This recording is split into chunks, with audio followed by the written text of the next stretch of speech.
Good morning. We are about to head down. The wind didn't die down at all. If anything, it got worse.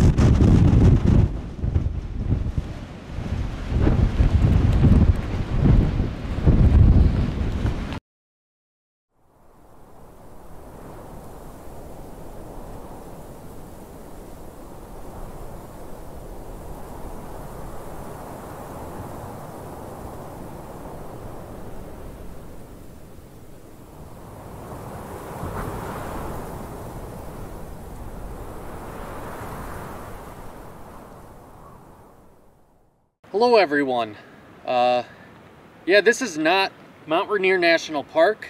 I'm back home in the mountains of Montana right now. And it is not August, it is actually mid-May. There's actually no wildfires right now in the state of Montana. It is all smoke from Alberta. But anyways, you're probably wondering why I'm filming this here. I did not shoot really an intro for the Rainier video. Well, I did, but I'm gonna have to update it a bit. The original trip was for us to go past Camp Muir to Ingrahm Flats, but on our way up to Camp Muir, I'm pretty sure I got out some little bit of altitude sickness. I've had it before on our first time to the Sierra, and it felt very similar. So whether, I don't know if it's conditioning, because that was the first time I was above 10,000 feet this year, and the trips I've done before that point of the date that trip started weren't really butt kickers, or maybe my body just needs a lot longer time to adapt to higher altitudes. Either way, it was an awesome trip. I'd like to thank Aaron and Sarah for bringing me along. Mount Rainier is really beautiful. And, oh yeah, also this video, I'm going to have to post it because I know someone's going to point out this video. You cannot monetize or make money off of videos that are from national parks right now. Like, you need a permit for, which is like $150 a day for, I think Mount Rainier's one day of filming is $150 if you make money off that video. I'm not making money off this video. It is basically like a home movie. So I'm in the clear there and do not need a permit for that. So the news, people heard about, like, you need people on YouTube and stuff for panicking that you need a permit to film in national parks and all that. If you don't make money off it, you don't have to worry about it. And this video is not making money off of it, so don't have to worry about it. So anyways, without further ado, here is Mount Rainier National Park, the Muir Snowfield, Paradise Park, Camp Muir, not in that order, and some playing in the snow. Enjoy! Hello again. Yeah, still in Montana. Should note for this trip at Mount Rainier National Park that actually is probably a good thing I got sick at Camp Muir and the rangers let us stay there instead of proceeding to Ingrahm Flats, which has a little steeper sections, because the following morning, which I had to hike out because I had work the next day, because we had 80+ mile per hour gusts, wind gusts that morning, and it took a toll heading down that snowfield. That was the first time ever I was blown over by wind while walking, so that was pretty intense. Had us sliding all up and down. Muir Snowfield isn't too steep. Those are some pretty good gusts. We started hiking down with crampons on. The snow was a little frozen, but the gusts were blowing us over while our crampons are in the frozen boot holes, and we were like, decided to take them off because we were locked in, get blown over or blown around. We were going to twist or break an ankle, so we took them off and went down that way. But like Aaron said, though, he said everything happens for a reason, and it's a good thing that I got that little sickness, because I probably would have been blown off into a crevasse or something on the way back from Ingrahm Flats with how windy it was. So without further ado, here's Mount Rainier National Park, where there were no horse flies bugging me right now. The sun should, like, around June 20th, and at this latitude, up in Alaska, it's even Hello everyone, I'm here Mount Rainier National Park actually with my good friend Aaron and Sarah. I'll have him talk more about this later today.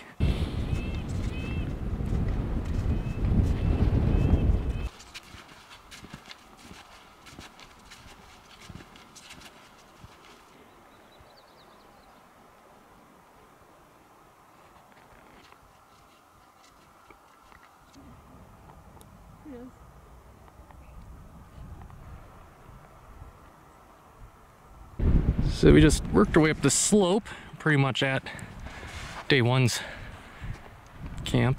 Just gotta look around for it. Got pretty fantastic views.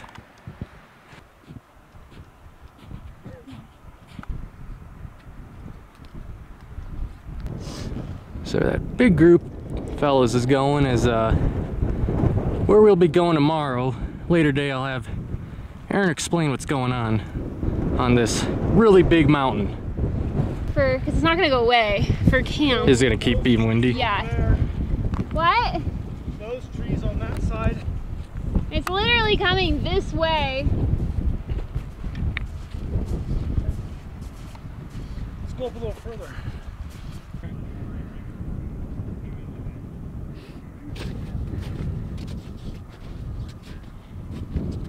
So I guess this is the last weekend of snow camping in this area, and I think right now we're gunning for these trees to dig in and then practice some rope stuff and just relax.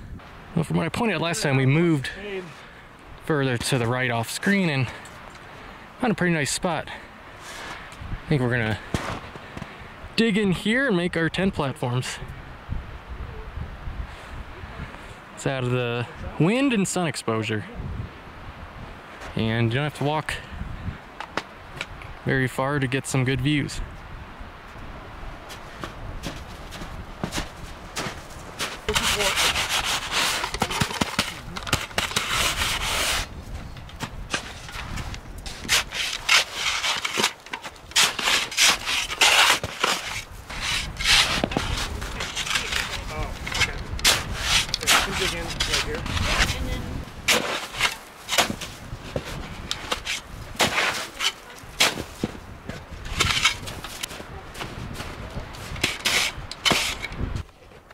Etched out my tiny little humble abode, but we got a super fortress over here. Aaron and Sarah went all out. Yeah, we had a little bit trouble gauging how much room we would need, so we just went bigger than smaller. But we are sheltered from the wind now. Oh yeah, you are. Yeah, I guess it's always better having more room than not enough.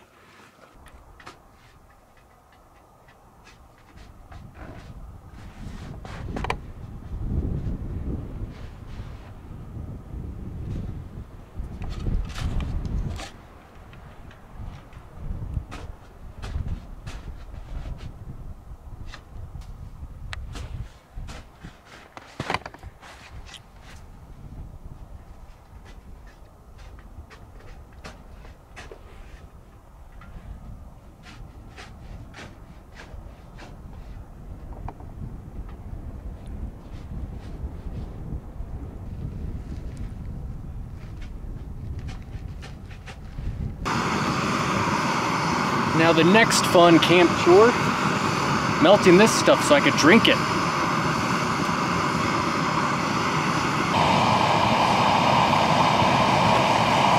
Aaron, what are we heading off to do right now? You know, it's always good to catch up on your ice axe self-arrest skills. So we're gonna go tumble around in the snow for a little bit and have some fun and get dialed in on falling down the slope. And then we're going to practice some crevasse rescue techniques. So we're currently heading to the slope over here to work on our self-arrest. All right, well, it's the midday. We're going on the early part of the afternoon and it's really hot out. So what better way to eat away some time than practicing at ice axe self-arrest? It's always good to become proficient in it, especially when we're gonna go up higher tomorrow. So we're just gonna spend some time falling down the hill and getting good at it and stopping ourselves, and then move into crevasse rescue technique and skills after that. So we got a lot of stuff to cover, and just here to have a lot of fun right now.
That's how I do it.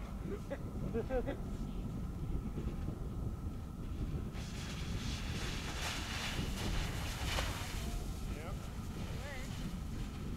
Yours is better though. I figured out what you're doing.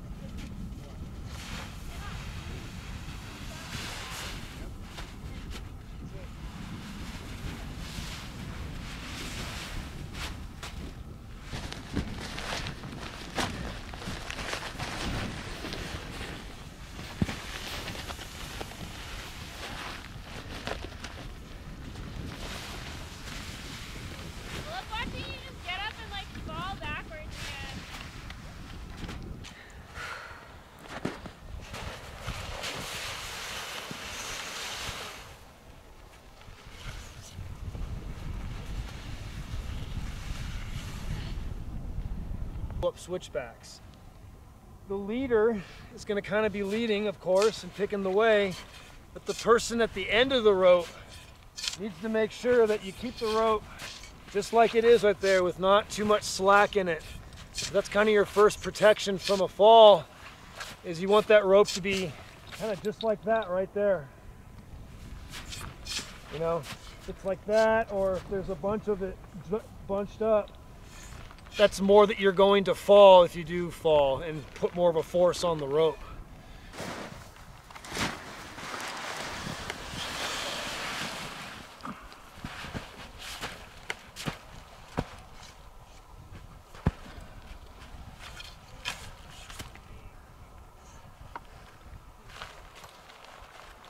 All right, let's try this over. Get the pack off here. Off to the side. Hopefully it doesn't slide away. I think it's going to this time.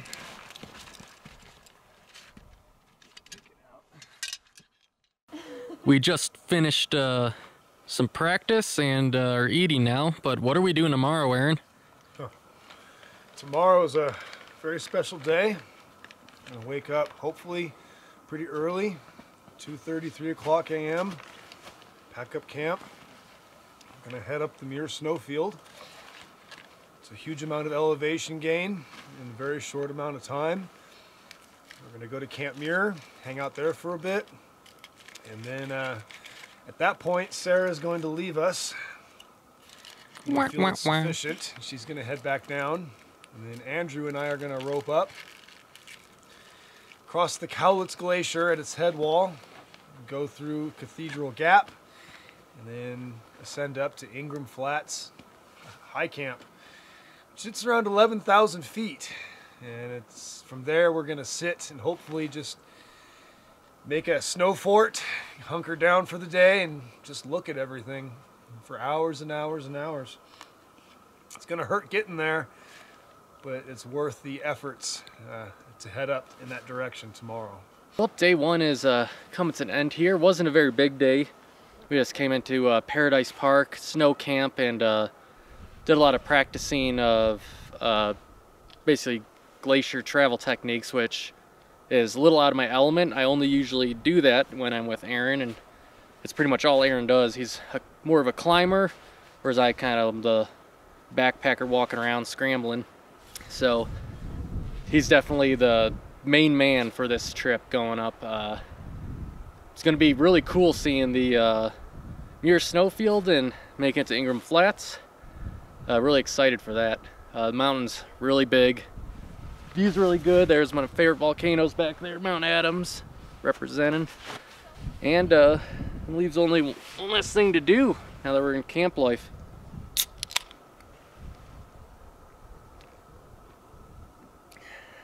Get rid of some of that weight too.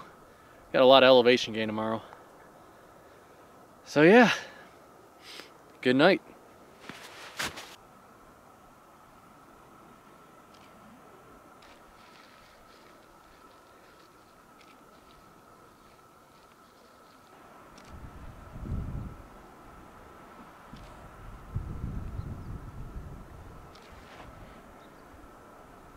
Man, that's such a pretty shot right there.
Lines of trees, like you pointed out earlier.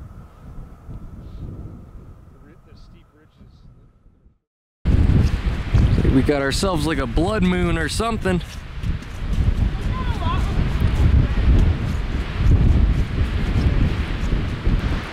Good morning. We are packing up camp and getting ready to ascend. A little windy this morning. All packed up. Wind is like an air conditioner, so it's going to be very stark contrast from later today where it's probably going to get really hot.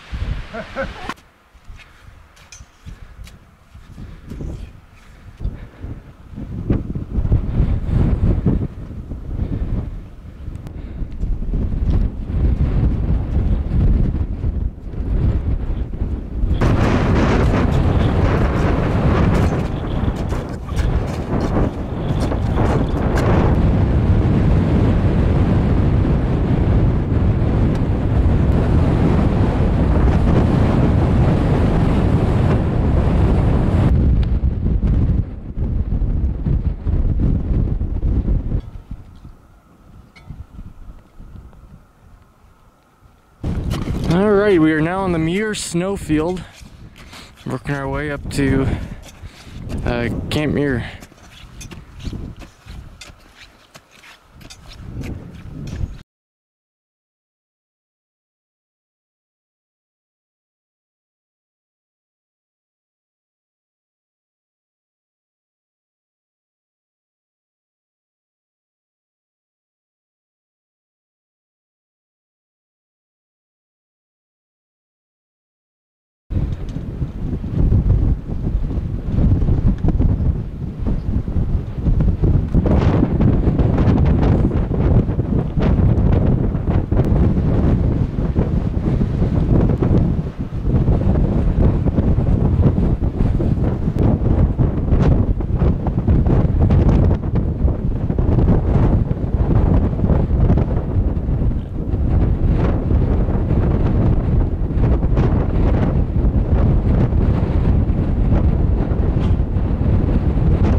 There's Mount Rainier's shadow.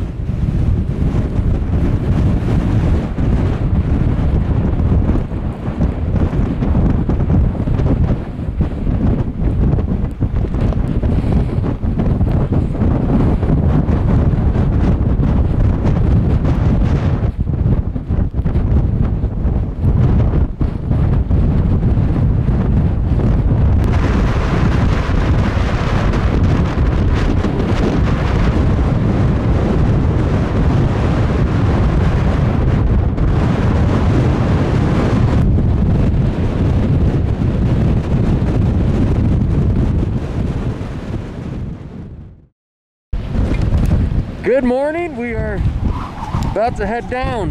The wind didn't die down at all. If anything, it got worse.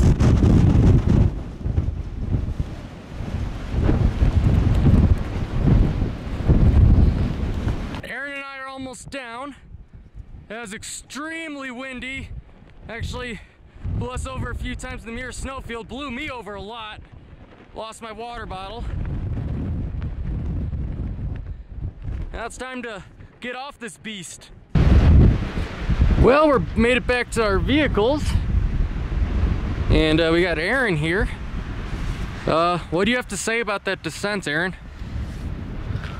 I'd say it was one of the most stressful descents of the Muir Snowfield I've ever done. Very, very, very windy from the get-go. The wind was howling all night. I knew we had to step out into it at some point, and we did. And it was so strong, it was pretty much pushing us over. I know it knocked Andrew over a couple of times. I was running down the hill with the wind pushing me, trying not to allow it to knock me over. I lost a water bottle, I lost my camera bag, lost the lens cap to my camera, but I wouldn't have found that. And I'd say it was a very good ending to a weekend in Washington's volcanic playground.